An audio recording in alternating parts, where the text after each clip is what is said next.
محبتوں کے پیچھے بھاگ کر جب خالی ہاتھ رہ جاتے ہیں تو تب یاد آتا ہے بس خدا اور اس کی محبت۔ جائے نماز وہ واحد جگہ ہے جہاں رو بھی لو تو سامنے والا تماشا نہیں بناتا۔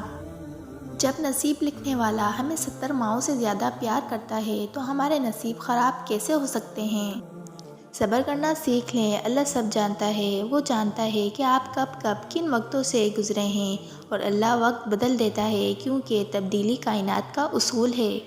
یا اللہ مجھے ایسی خوشیوں سے بچا جو تیری یاد سے غافل کر دے، آمین۔ میں مایوس نہیں ہوں گی کبھی بھی، چاہے کتنی بھی مشکل حالات پیدا ہوں میری زندگی میں، مجھے میرے اللہ پر یقین ہے وہ سب ٹھیک کر دے گا۔ 2 عمل ایسے ہیں جن کا ثواب کبھی تولا نہیں جاتا، معاف کرنا اور انصاف کرنا۔ جب کوئی ہاتھ اور ساتھ دونوں چھوڑ دیتا ہے تب اللہ کوئی نہ کوئی انگلی پکڑنے والا بھیج ہی دیتا ہے۔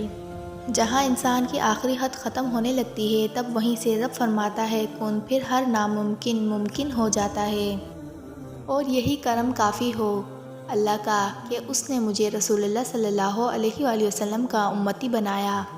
جب رب راضی ہونے لگتا ہے تو بندے کو اپنے عیبوں کا پتہ چلنا شروع ہو جاتا ہے اور یہی اس کی رحمت کی پہلی نشانی ہے۔ جانتے ہو تمہیں مشکل میں ڈالنے سے پہلے وہ تمہیں مشکل سے نکالنے کا وسیلہ بناتا ہے۔ اسلام اتنا خوبصورت مذہب ہے کہ مسکرانے پر بھی آپ کو اجر ملتا ہے اور یہاں تک کہ غصے کی حالت میں خاموش رہنے پر بھی۔ نماز اللہ سے ملاقات کا بہترین ذریعہ ہے۔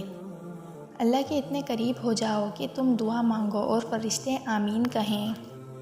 تم وہ مانگتے ہو جو تمہیں اچھا نظر آتا ہے، اللہ وہ دیتا ہے جو تمہارے لیے اچھا ہوتا ہے۔ اللہ سے ضد نہ لگایا کرو، اللہ وہ جانتا ہے جو تم نہیں جانتے۔